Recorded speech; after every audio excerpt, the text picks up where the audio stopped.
Let me know if you're ready. Welcome to the press conference of Stefanos Tsitsipas. Congratulations, Steph. That was quick and smooth. How would you rate your performance today? I'm happy with the way I played. I was playing excellently, I can say.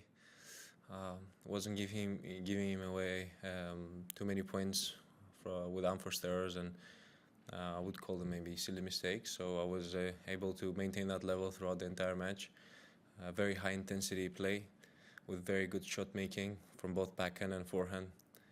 And I've had better days in the serve, but I still managed to strategically use the serve to have great shots after that, to generate some good angles. And I came to the net. I returned pretty well, especially after the first set was done. And I'm happy also with my composure in the second and third set, finishing it off in a very smooth, controlling way.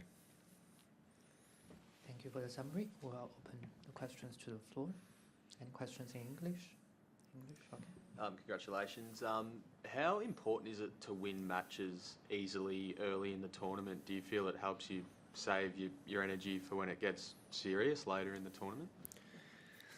You're always expecting difficult matches in any round during a slam, because these are the tournaments that we are all preparing for. These are the tournaments that the best of the best is being played at.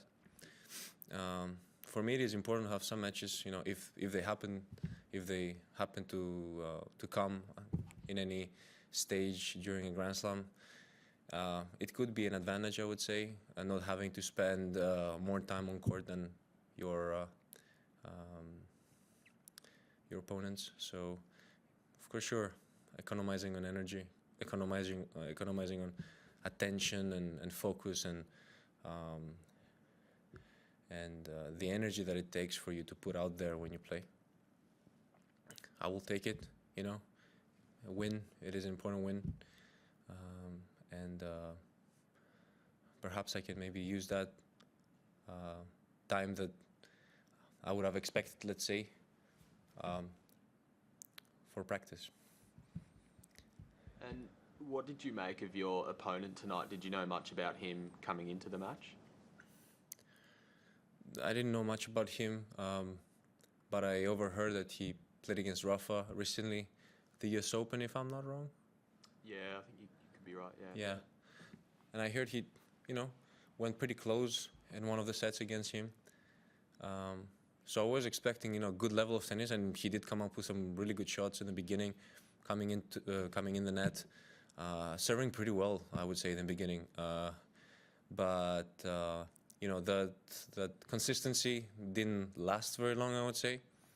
Of course, he fought and he tried, and I kept producing bigger shots with more topspin, with more rotation and more angles, and really going for that forehand. So I felt looking from, let's say, no, of course I don't pay attention too much of what's happening on the other side of the net, but I sort of felt that there wasn't much he could do at a certain point, and I think in the second set I was producing some deep, aggressive and heavy balls and shots, and that made him really uncomfortable, and I felt like he was trying to change something, and it didn't really work his way. In the third set, I think it was his last chance to do something, so he freed up, started playing a bit more with, let's say, less expectation.